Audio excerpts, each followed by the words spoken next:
नमस्कार, आप जुड़ चुके हैं द लोकल रिपोर्ट के साथ और मैं हूं बलवंत मनहास। आज हमारे साथ बात करने के लिए हैं रिटायर्ड हेडमास्टर भरत सिंह जी। आज इन्हीं से जानते हैं हम जातर की प्रथा के बारे में। तो सर, स्वागत है आपका। बिल्कुल। ये मेला एक बहुत ही एक पुराना और ऐतिहासिक मेला है। ये यहाँ पर हमारे मलोट देवता नागराज जी मलोट देवता लाल दमन में विराजमान है। उनका एक पुराना ऐतिहासिक मंदिर है और प्राचीन काल से ये रस्म है कि हम यहाँ पर वार्षिक तौर पर भादो मास की पूर्णमासी के दिन हर साल ये मेला लगता है। रात को यहाँ पर बाजारनी में मेला लगता है। आसपास के तमाम सराउंडिंग एरिया से लोग यहाँ पर जमा होते हैं।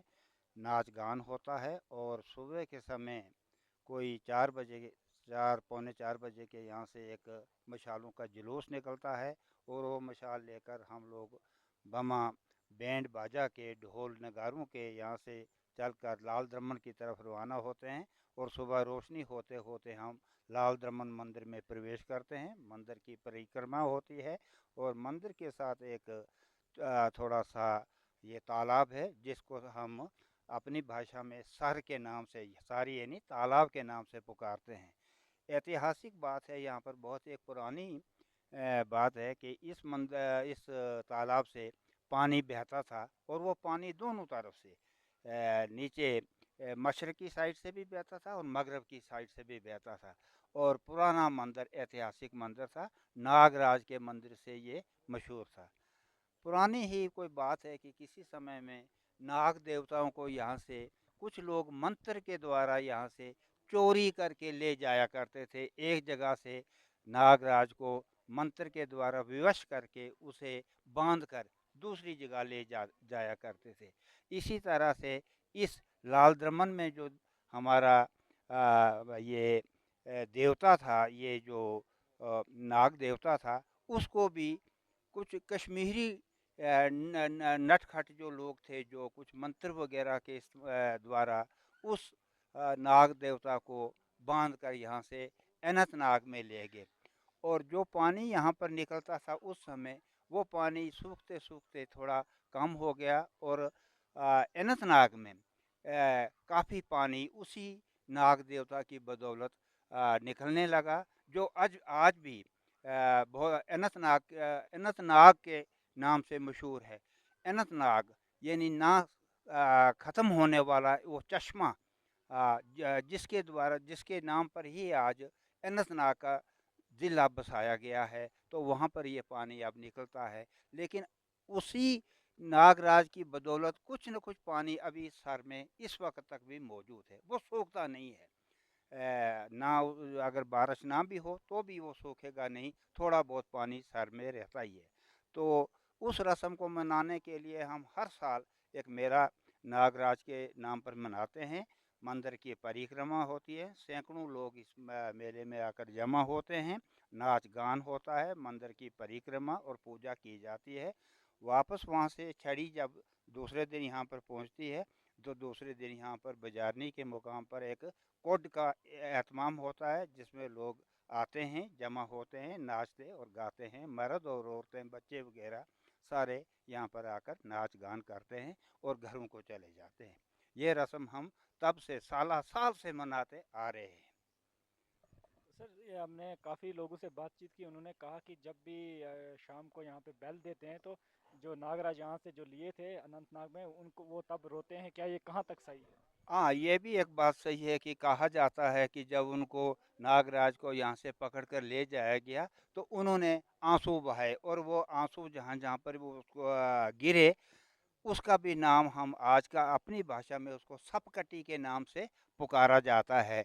यानी सप मीन्स नागराज देवता और सपकटी जहाँ पर उसको बांधा गया था, उसके आंसू गिरे थे, वो आज भी हमारी रस्म में उसको मनाया जाता। हम उस जगह की भी बड़ी कदर करते हैं। रोया था उस नाग ने, वो यहाँ से जाने के लिए तैयार नहीं था, लेकिन मंत्र के द्वारा उसको विवश करके यहाँ से गया था। अभी भी ये अवशेष मौजूद हैं यहाँ पे? हाँ, कुछ हैं, पत्थरों के चिन्ह अभी भी मौजूद हैं।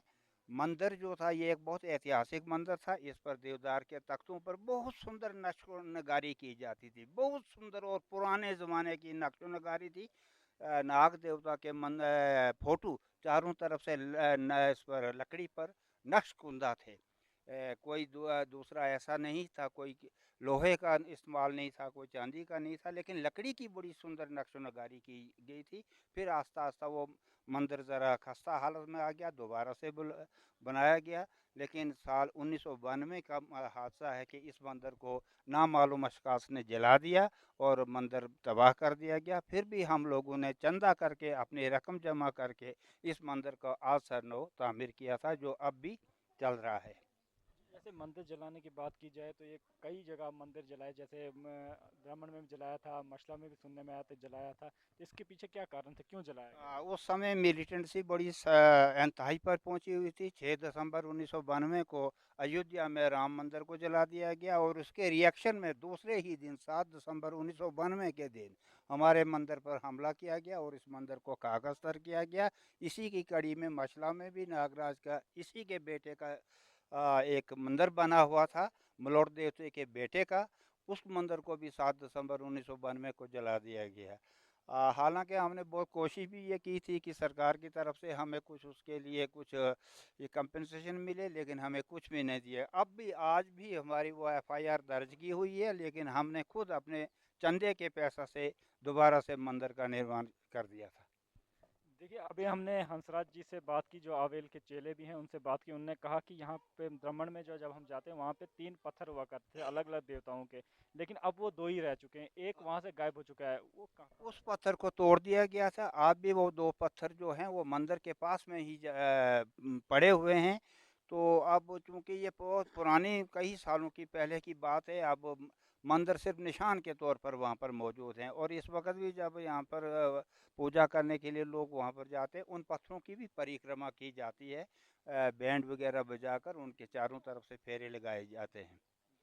सुनने में ये भी आया कि आप राजवंश के खानदान से हैं, क्या ये सही बात है? हाँ, हाँ, बिल्कुल सही बात है और उसी की रस्म वो आज तक भी चली आ रही है। उसी तरह से जिस तरह से पुराने बुज़ुर्ग हमारे इस रस्म को अदा करते थे, उसी तरह से आज भी रस्म इसको हम पूरी करते हैं। आज भी हमारे ख़ानदान का जो सरबराह आदमी होता है, इस मेले की सरबराही करता है। उसी की सरबराही के अंदर ये मेला इख्तिताम पर होता है, मेला लगाया जाता है।